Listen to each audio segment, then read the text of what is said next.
세계보건기구인 WHO는 지난 목요일인 3월 12일에 드디어 코로나19에 대해서 팬데믹을 선언했습니다. 여러분도 잘 아시다시피 팬데믹이라고 하는 것은 WHO 세계보건기구가 전염병 경보 단계 중에서 발령하는 마지막 최고 위험 등급인데, 특정 전염병 질병이 전 세계적으로 최악의 수준으로 유행하는 것을 의미하는 말로서 모든 사람이, 전 세계에 있는 어떤 특정 지역이 아니고 전 세계에 있는 모든 사람이 그 전염병에 노출되어 있어서 그 전염병에 걸릴 위험이 높다라는 그런 뜻으로 발령하는 그런 경보입니다. WHO가 가장 최근에 선언한 팬데믹은 지난 2009년이었습니다. 기억이 나시겠지만 그때 신종플루라고 알려진 신종 인플루엔자 A형 H1N1으로 불렸었습니다. 이 신종 인플루엔자 A에 대해서 팬데믹을 선언했던 것이 지난 2009년이었습니다. 당시 신종플루로 인해서 214개국에서 환자가 발생해서 18,500명이 목숨을 잃었었습니다. 신천지로 인한 코로나19 확산으로 불안과 공포에 떨던 우리나라가 지난주에는 진정 국면에 들어서는 것 같이 보였지만, 또 다른 집단 감염의 형태가 새로이 전개되면서 앞으로 우리나라에서도 이 코로나19 사태가 어떻게 진행이 될지 아직도 불안하고 매우 걱정이 됩니다. 여러분, 혹시 나비 효과라는 말을 아시지요? 나비 효과는 영화로 많이 일반인들에게 알려지게 됐었습니다. 2004년에 처음 개봉됐던 영화인데요. 그 이후에 2006년 그리고 2009년까지 계속 이어서서 그 나비 효과라는 영화가 상영이 됐었는데, 그 영화를 통해서 많이 알려지게 됐습니다. 본래 이 나비 효과라는 말은 남아메리카에 있는 나비의 조그마한 날갯짓이 남아메리카의 반대편 지구인 유럽에 폭풍을 몰고 올 수 있다는 과학 이론 용어였습니다. 근데 이 말이 일반적으로는 임의적인, 아주 의도하지 않은 그런 일이랄지라도 아주 작은 사고 또는 사소한 행위가 엄청난 결과를 초래할 수 있다는 것을 의미하는 용어로 사용되고 있습니다. 실제로 중국 우한에서 생겨난 코로나19라는 나비의 작은 날갯짓이 지금 온 세계의 삶과 활동을 뒤흔드는 강력한 태풍이 되어서 영향을 미치고 있습니다. 어느 누구도 보이지도 않는 이 바이러스에 의해서 온 세상이 이렇게 뒤흔들릴 줄은 전혀 예상을 못했을 것입니다. 그러나 지금 코로나19는 세계적 사건이 되었습니다. 지난주에도 말씀드렸듯이 인간사의 모든 일이 하나님의 손 안에 있다고 믿는 우리 그리스도인들은 지금의 코로나19 사태를 통해서 하나님이 우리에게 주시는 메시지와 교훈이 무엇인지 고민할 줄 알아야 합니다. 우리 그리스도인들은 세상에서 일어나는 일들에 대해서 신앙적 통찰을 통해서 영적으로 그것을 해석하고 그 의미를 분석할 줄 알아야 한다는 말입니다. 왜냐하면 하나님은 성경을 통해서도 우리에게 말씀하시지만 세상에 일어나는 크고 작은 사건들을 통해서, 그리고 역사 속의 사건들을 통해서도 우리에게 말씀하시기 때문입니다. 본문의 2절과 3절 말씀을 보면 예수님이 하늘로부터 오셨다는 표적을 보이기를 요청하는 바리새인들과 사두개인들에게 대답하실 때 이렇게 말씀하셨습니다.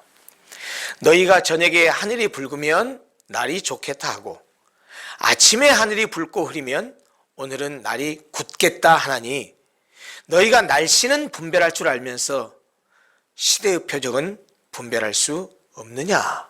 라고 되묻습니다. 그러면서 내가 너희들에게 보여줄 표적은 요나의 표적밖에 없다라고 말씀하시면서 예수 그리스도의 죽음과 부활을 암시적으로 말씀하셨습니다. 우리는 이제 온 세상을 두려움과 공포로 몰아넣고 있는 코로나 바이러스, 그리고 우리나라의 감염 확산에 있어서 가장 주된 원인으로 지목되고 있는 신천지의 실상을 보면서 시대를 분별하고 또 그것을 통해서 주시는 메시지를 들을 수 있어야 됩니다. 그렇다면 구체적으로 코로나19 사태를 통해서 하나님께서 우리에게 주시는 교훈과 메시지는 무엇일까요? 저는 목회자로서 오늘 몇 가지를 이야기하려고 합니다. 첫 번째, 무엇보다도 우리가 겪고 있는 이 코로나19 사태는 세상을 향한, 아니 먼저 우리 그리스도인들에 대한 경고로 받아들여야 한다고 생각합니다. 내셔널 지오그래픽이 제작한 인류 멸망 시나리오라는 제목의 유튜브 영상이 있습니다. 10위는 시공간을 초월한 가장 거대한 폭발, 9위는 소행성 충돌, 8위는 슈퍼 화산의 폭발, 7위는 외계 생명체의 공격, 6위는 스스로 진화하는 변종 바이러스의 전파, 5위가 인공 블랙홀, 4위가 기후재앙, 그리고 3위는 전쟁, 2위가 스스로 개선하고 향상하는 초지능 기계, 소위 AI, Artificial Intelligence, 인공지능을 얘기합니다. 그리고 1위가 바로 합성 생물학, 즉 새로운 바이러스 생산의 위험입니다. 물론 내셔널 지오그래픽이 만든 이 영상, 가상한 인류 멸망 시나리오는 이것이 팩트는 아닙니다. 이렇게 인류가 멸망할 수 있다고 하는 경고를 우리에게 여러 가지 데이터와 정보를 통해서 주고 있는데, 이번 코로나19 사태로 인해서 주목을 끄는 것은 6위와 1위의 내용입니다. 이번 코로나19 바이러스는 6위가 말하는 변종 바이러스가 분명합니다. 변종 바이러스 하나가 주는 세계적 충격을 볼 때 지금 우리가 겪고 있죠. 합성 바이러스가 생물학 무기로 사용된다면 그 결과가 어떠할지는 우리의 상상을 초월합니다.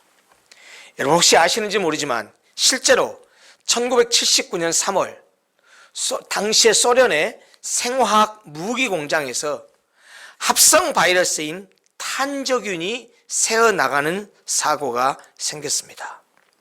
그 사고로 약 300명이나 죽었었습니다. 공식적인 발표는 80명으로 축소해서 발표했었습니다. 그러니 이것을 화학 무기로 사용했을 때 인류에게 어떤 결과가 초래될지는 어렵지 않게 짐작할 수 있습니다. 많은 전쟁에 관한 그것을 연구한 학자들이 3차 대전이 일어난다고 한다면 그거는 핵전쟁이 될 수도 있지만 아마 세균 전쟁이 될 것이다라고 짐작하는 그런 전쟁학자들도 많습니다. 그런데 인류 멸망 시나리오를 보면 인간이 하나님의 창조 질서를 인위적으로 조작하거나 피조물로서의 인간이 넘지 말아야 할 선을 넘는 공통점이 있습니다. 이는 우리가 창조 질서를 거스르거나 피조물로서 위치를 벗어나면 우리 인류를 멸망당하게 된다는 사실을 가르쳐 줍니다. 그렇습니다. 창조의 질서를 무시하거나 피조물이요 유한한 존재라는 우리 인간의 그런 실존적인 사실을 망각하고 우리 인간이 넘지 말아야 할 선을 넘어서면 우리에게 어떤 재난이 닥칠지 모릅니다. 이번 코로나19 사태는 분명히 우리 인간이 하나님의 창조 질서를 무시해서도 안 되고 우리가 유한한 인간 존재의 선을 넘어서도 안 된다는 사실을 우리에게 경고해 주는 것으로 받아들여야 한다는 말입니다. 여러분 오늘날 과학 물질 문명을 살아가는 현대인들을 잘 한번 보십시오. 그 어느 때보다 모든 것을 인간의 마음대로 조작하고 통제할 수 있다는 자신감에 넘쳐 있습니다. 그러나 지금의 사태는 우리가 지금 어떤 사태를 경험하고 있습니까? 온 세상은 지금 마치 잘 달리던 자동차가 연료가 고갈되어서 더 이상 달리지 못하고 멈춰 서버린 것처럼 보이지도 않는 코로나19 앞에서 모든 움직임과 활동이 정지되어 버렸습니다.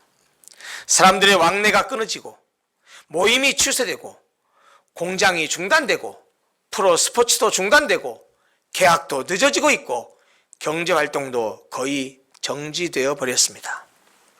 이처럼 아무리 우리가 과학 물질 문명의 최첨단 방식으로 위험을 잘 관리한다고 하더라도 예기치 못한 사소한 사건 하나가 아까 말씀드린 나비 효과처럼 엄청난 파장을 몰고 옵니다. 2017년 유발 하라리라고 하는 사람이 쓴 공전의 히트를 친 책이 하나 있습니다. 그 책 제목이 호모 데우스입니다. 우리가 중고등학교 때 생물 시간에 배웠었던 인간을 얘기하는 호모 사피엔스는 많이 익숙해 있지만 이 호모 데우스라는 말은 아마 그렇게 귀에 익지 않았을 겁니다. 유발 하라리가 만든 신조어입니다.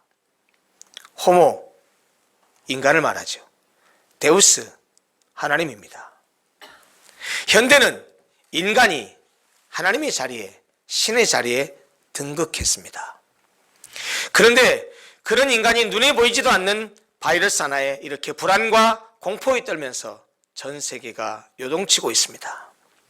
그런 점에서 우리는 이번 코로나19 사태를 통해서 하나님의 자리에 앉으려고 하는 우리 인간의 교만을 회개하고 연약한 인간의 한계와 유한성을 깊이 자각했으면 좋겠습니다. 야고보서 4장 14절은 인간의 실존에 대해서 이렇게 말합니다. 내일 일을 너희가 알지 못하는도다. 너희 생명이 무엇이냐? 너희는 잠깐 보이다가 없어지는 안개니라.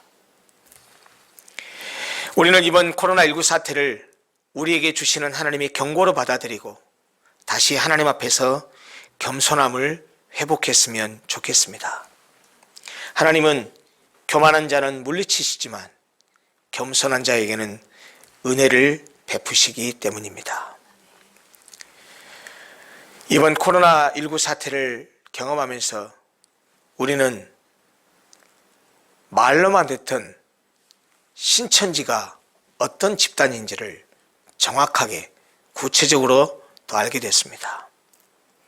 이번 코로나19 사태를 통해서 하나님께서 신천지를 만천하에 드러내신 것 같습니다.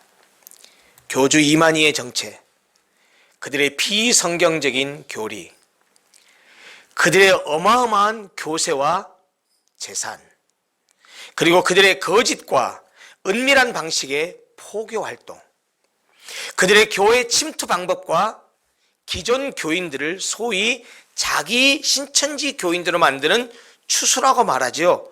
그 기존 교인들의 추수 방법, 그리고 그저 이단으로만 알고 있었던 신천지의 면면들이 백일하에 다 드러나게 되었습니다. 특히 비유로 가득 찬 요한계시록을 임의로 해석해서 14만 4천 명이 들어야 구원을 받는다고 함으로써 불안과 공포와 경쟁의 바이러스를 그 신천지 집단의 마음속에 심어 놓아서 이 이만이라는 인간이 이 신천지에 빠진 그들을 영적으로 미혹시켜서 그들을 영적으로 좌지우지해서 여기까지 끌고 왔다라는 사실을 우리로 하여금 보게 했습니다.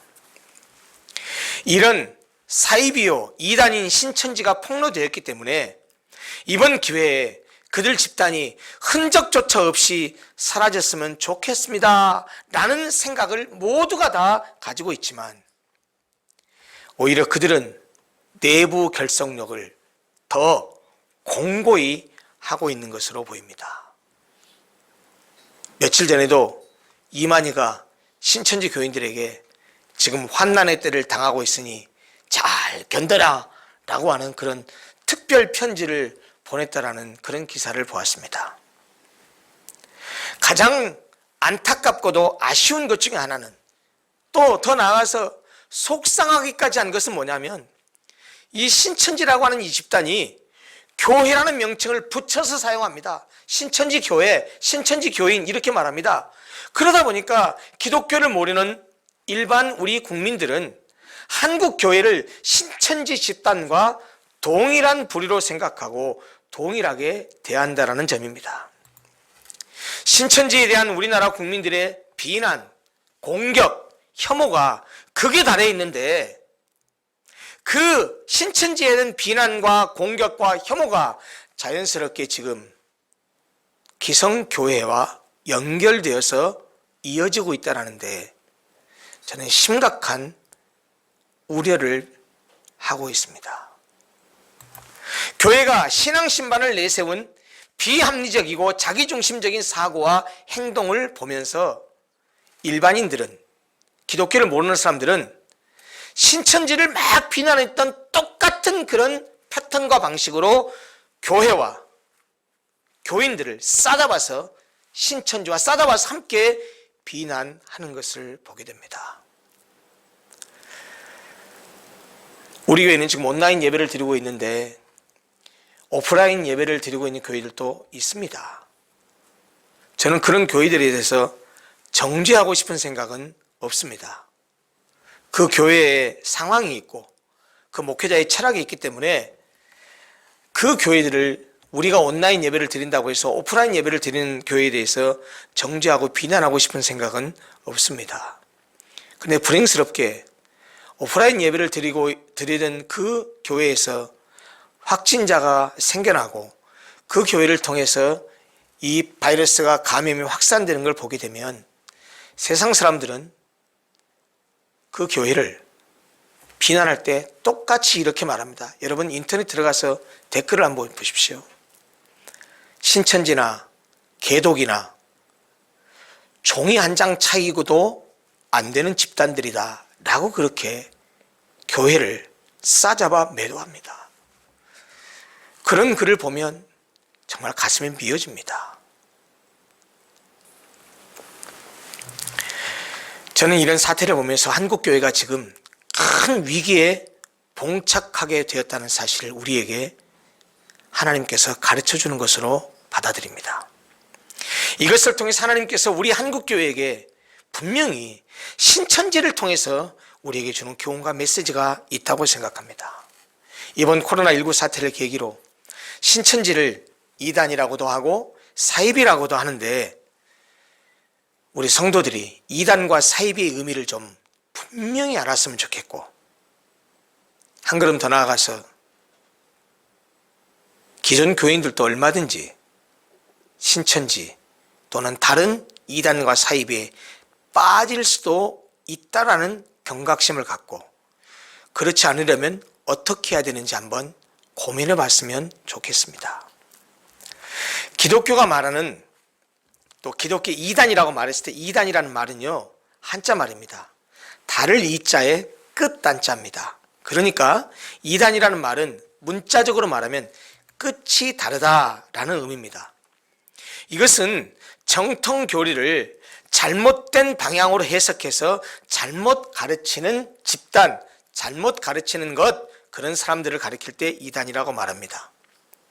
사입이는 뭐냐면 이것도 한자 말입니다. 그런데 이상하게 이 사입이라는 말이 어감 탓인지는 몰라도요, 나이 든 사람들은 그렇지 않지만 학교에서 제가 강의를 하다 보면 사입이 얘기를 하면은요, 학생들이 대부분 이 사입이라는 말을 발음 때문인지는 모르지만 원래 이 젊은이들이 한자를 잘 모르잖아요. 그러다 보니까 이것이 한자인지를 모르고 거의 대부분의 20대 대학생들이 이 사입이를 외래어, 영어인 줄 압니다. 그래서 사입이를 보통 어떻게 발음하냐? 사입이라고 안 하고 사이비 이렇게 발음합니다. 사이비는 근데 영어가 아닙니다. 한자 말입니다. 사이비는 사자는 비슷할 사자고요. 이자는 말, 이을 이자, 비는 아닐 비자입니다. 한문에서 말, 이을 이자는 그런 접속사의 역할을 하는데요. 영어로 말하면 두 가지로 번역이 됩니다. 하나는 and, 다른 하나는 but 이렇게 번역이 됩니다. 그러니까 우리말로 말하면 그리고 또는 그러나 둘 중 하나로 번역이 되는데 문맥을 보고서 상황을 판단해야 됩니다. 사입이 했을 때 이자는 그러나 역접 관계입니다. 사자는 비슷할 사자입니다. 비자는 아닐 비자입니다. 그러니까 사입이는 한자 말을 해석하면 비슷하다, 그러나 아니다, 그런 뜻입니다. 사입이는 겉으로 보기에는 비슷해 보이지만 근본적으로는 전혀 아닌 완전히 다른 그런 것을 의미합니다. 사입이는 보통 어떤 종교에도 있는데요, 교리를 악용해서 이익을 얻으려는 이 사기꾼과 같은 집단을 지칭하는 용어입니다. 이렇게 보면 신천지는 기독교 이단임과 동시에 개인의 영혼과 가정과 사회를 파괴하는 사이비 집단이 분명합니다. 그런데 어쩌다가 그렇게나 많은 사람들이 신천지에 빠지게 되었을까요? 거의 대부분이 교회를 다니던 기독교인이었는데 어떻게 그들이 신천지에 넘어가게 되었느냐는 말입니다.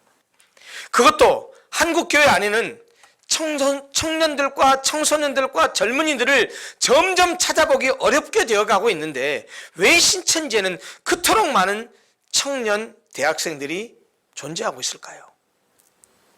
제가 정확한 통계를 가지고 있지 않기 때문에 들은 바로는 신천지는 60%, 70%, 80%가 정확하게는 제가 모르겠습니다. 한 6, 7, 80% 정도가 젊은이들, 청년 대학생들이라고 이야기하는 것을 들었습니다. 물론 청년들이 가진 불안하고 불투명한 미래, 여러 가지 도움과 의지가 필요한 개인적인 상황, 그리고 1:1 맞춤식의 신천지의 속임수 등에서 이 많은 젊은이들이 신천지에 빠지게 되는 원인을 찾을 수 있겠지만 저는 그보다도 더 크고 중요한 이유는 우리 교회 안에 있다고 생각합니다. 신천지로 넘어간 대다수의 사람들이 기성교인들이라고 말씀드렸죠. 왜 넘어갔냐는 말입니다. 소위 말하는 신천지 추수꾼들이 교회에 잠입하여 추수를 할 때 처음에는 자신들 스스로가 아주 믿음 있는 사람처럼 행동합니다. 헌금도 많이 하고요, 교회에서 이 모양 저 모양으로 봉사도 많이 하고요, 그리고 목사에게 정말 충성합니다. 그리고 교회에 이미 기존 교인들 가운데 누가 실세냐, 누가 이 입김이 좀 세냐, 누가 믿음 있는 사람이냐 하는 것을 파악한 다음에 우선은 그 교회에서 그 자신 자체가 신앙적인 신임을 받습니다. 그래서 교회 목사도 교인들도 저 새로운 저 아무개 집사, 아무개 성도, 아무개 권사 참 믿음 있는 사람이네, 이렇게 신임을 받습니다. 그런 후에 기존 교인들에게 가까이 접근해서 하는 작업이 뭐냐면 교회의 부도덕성, 목사의 문제점, 목사의 비윤리적인 그런 허점들, 이런 많은 문제점들을 비판하는 방식으로 기존 교인들에게 접근합니다. 신천지는 자기들이야말로 성경을 제대로 알고 있고 자기들만이 성경의 진리를 가지고 있다고 하면서 성경을 그리고 진리를 알고 싶어하는 교회 안의 신자들에게 그들의 프레임으로 성경을 가르쳐서 세뇌시킵니다. 이것이 가능했던 이유는 뭐냐면 우리 한국교회가 세상 사람들에게 존경받을 수 없는 건전성과 건강함을 상실하고 손가락질 받는 교회가 되어버렸기 때문입니다. 그렇기 때문에 잠입한 그 신천지 추수꾼들이 교회 안에 있는 그런 불건전하고 건강하지 못하고 비윤리적인 그런 면들을, 목사의 그런 면, 교회의 그런 면, 장로의 그런 면들을 다 지적하면서 이 교회 문제다, 저 목사 문제다, 이렇게 얘기하면서 저 목사가 가르치는 것이 진리가 아니다, 저런 비윤리적인 목사가 가르치는 것이 무슨 진리겠냐라고 말하면서 진짜로 우리 좋은 말씀 잘 가르치는 곳인데 함께 가서 성경 공부해 봅시다 라고 하면서 하나둘씩 빼내갑니다. 교인들, 특히 젊은이들이 성경에 대해서 궁금해하고 성경에 대해서 의구심을 갖는 문제들이 많이 있습니다. 그래서 그것을 때로는 전도사님에게, 때로는 부목사님에게, 때로는 청년부 담당 교육자에게, 때로는 담임 목사에게 묻습니다. 그러면 되돌아오는 말은, 야, 너는 이마 그런 것도 안 믿어? 그냥 믿어. 하나님의 말씀은 그냥 덮어놓고 믿는 거야. 이런 식으로 우격다짐을 하면서 도대체 이해는 안 되는데 그걸 믿어보고 싶지만 믿으려고 하지만 이해가 안 되는 것들을 그냥 신앙만을 강요하고 신앙만을 강조하듯이 그렇게 대꾸하는 그런 교회 대처에 대해서 젊은이들의 갈증이 있기 때문에 그런 것들을 시원하게 풀어주는 그 신천지의 이상한 그런 교리들에 혹하고 빠지고 넘어간다라는 말입니다. 무슨 말입니까? 교회가 바로 서지 못하고 교회가 제대로 성도들을 돌보지 못하고 교회가 제대로 성경을 올바로 가르치지 못했기 때문에 신천지로 넘어가고 신천지에 빠지게 된 것이 아니냐는 말입니다. 도대체 우리 교회는 그동안 무엇을 했는지 한번 돌아봐야 될 때입니다. 이런 결과의 책임이 우리에게 있다. 아니 목사님, 우리 로고스 교회는 그렇지 않잖아요. 여러분, 지상에 있는 모든 교회는 한 교회입니다.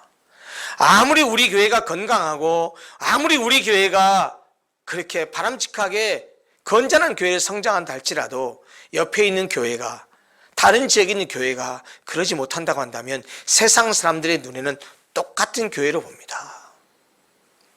아마도 앞으로도 교회가 건전하고 건전한 상식 그리고 올바른 말씀의 가르침 위에 서지 못하면 신천지뿐만 아니고 다른 유형의 이단들이 계속해서 활개를 치게 될 것입니다. 이것은 기독교 2000년 역사가 증명하고 있는 교회 역사의 사실입니다.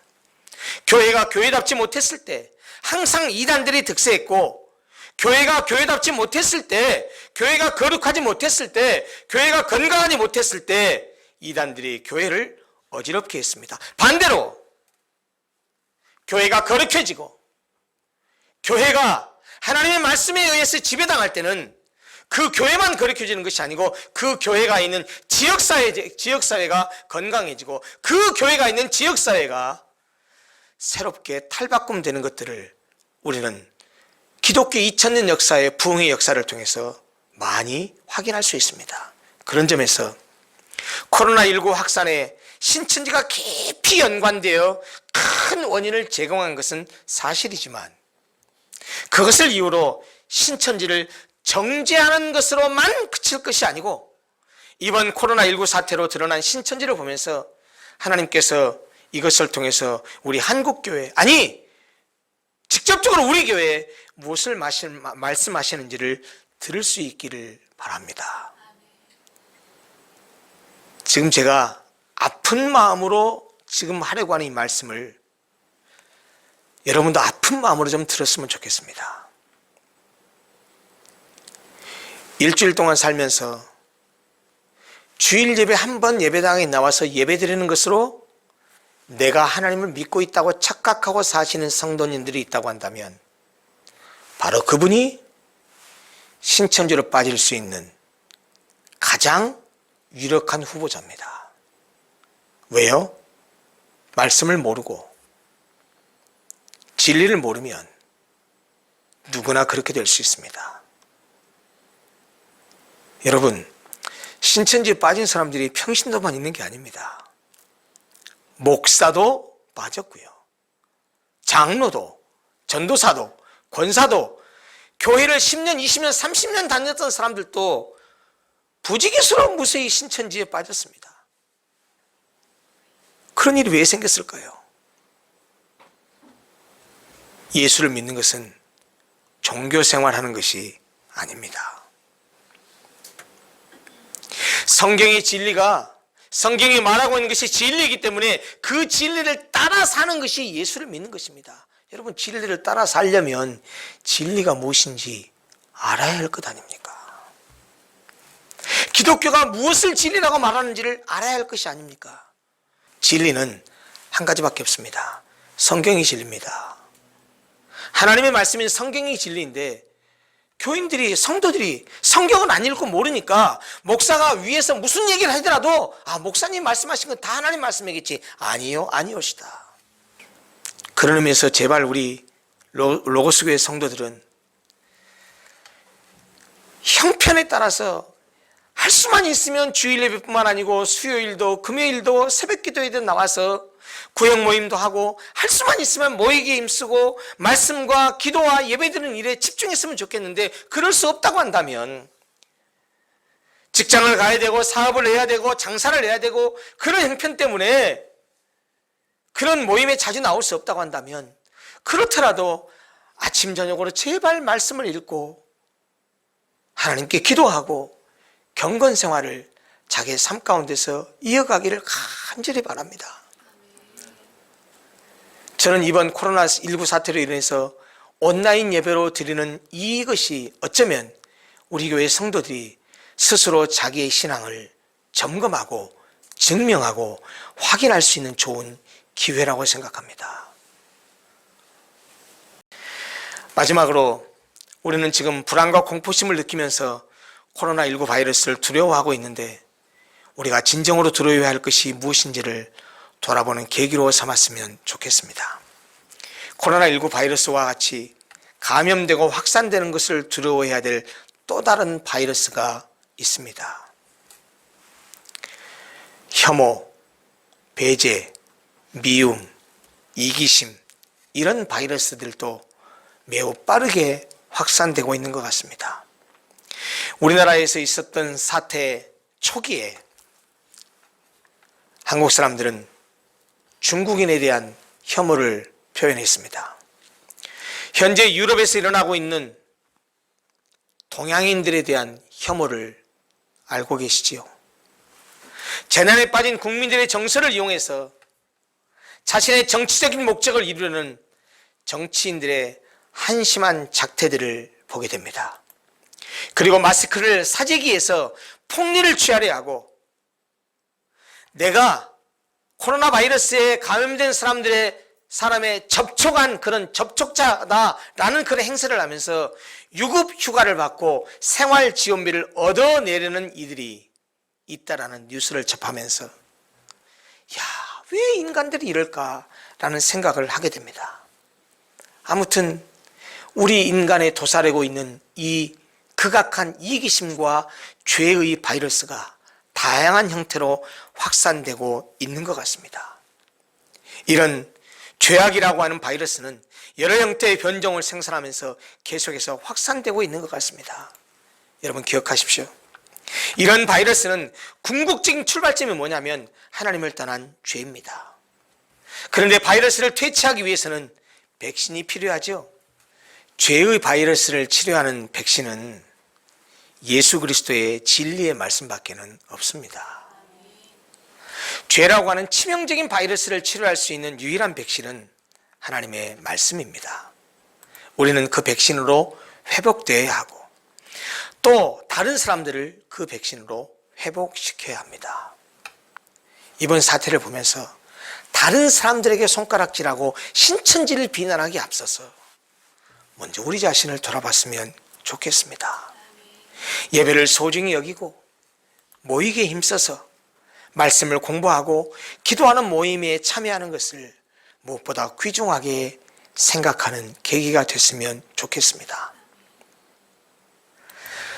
평범한 일상을 살 때는 몰랐었으나 이제 일상이 정지된 삶을 살면서 그 평범했던 일상이 얼마나 큰 감사요 축복이었는지를 깨달았듯이, 어떠한 구애나 걸림이 없이 드릴 수 있었던 예배와 말씀과 기도가 있는 각종 모임이 얼마나 귀하고 복된 것이었는지를 깨달아서 예배당으로의 복귀가 이루어지면 더욱더 열심을 내서 모이기에 힘쓰는 우리 모든 성도들이 됐으면 좋겠습니다.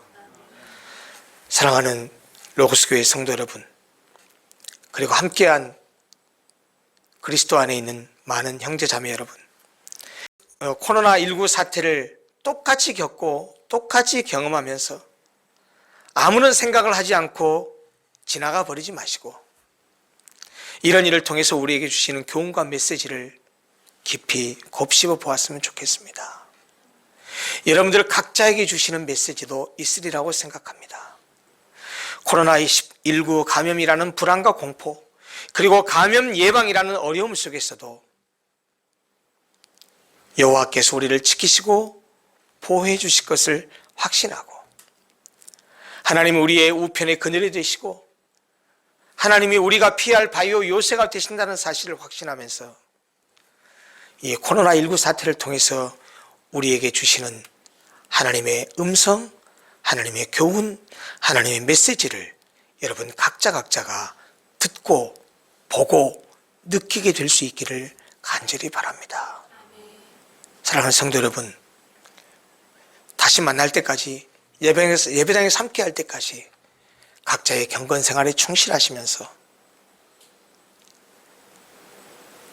함께 모여서 예배할 날을 소망하며 더 예배를 소중히 여기게 되는 그런 모든 성도들 그리고 우리 로고스 교회가 됐으면 좋겠습니다. 기도하겠습니다.